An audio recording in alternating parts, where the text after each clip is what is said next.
আসসালামু আলাইকুম।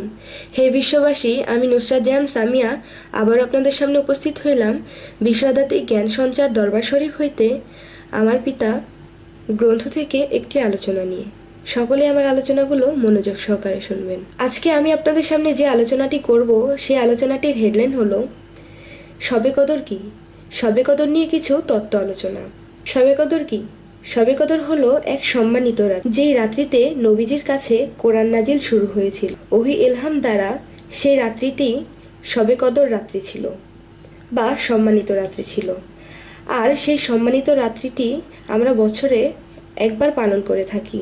তাহলে বোঝা গেল এই শবে কদর আমরা পালন করিয়া থাকি, সেই শবে কদরের রাত্রিটি ছিল নবীজির।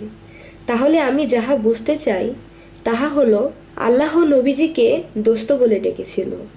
তাহলে পৃথিবীতে সাধারণ মানুষের মধ্যে যাহারা অলিয়া উলিয়া হইয়া গাউস কুতুব হইয়াছে, আল্লাহ তাআলা তাদেরকেও তো দোস্ত বা বন্ধু বলে ডেকেছেন।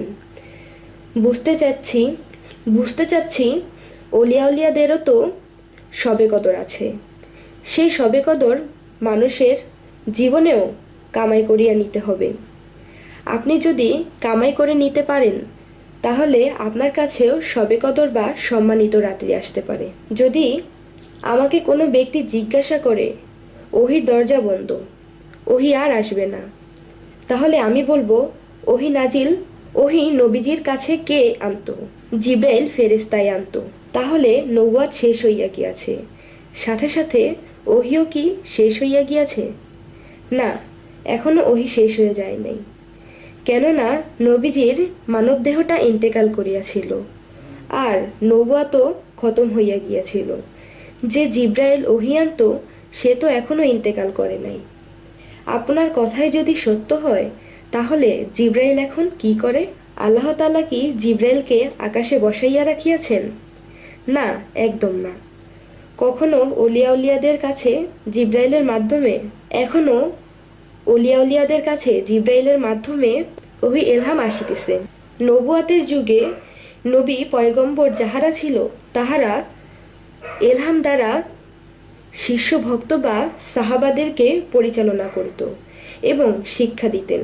তবে এই বলিব যে কামেল পীর মুর্শিদের কাছেও এখনো পর্যন্ত ওহি ইলহাম আসিতেছে, আশেক ও ভক্তদেরকে পরিচালনা করতেছে এবং শিক্ষা দীক্ষা দিতেছে।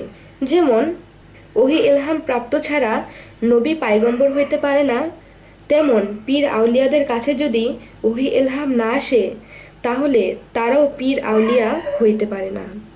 তাহলে আমরা যদি সাধন ভজন কর্ম আমল করতে থাকি তাহলে আমাদের জীবনে একদিন আল্লাহর তরফ হইতে ওহি ইলহাম আসা শুরু করবে।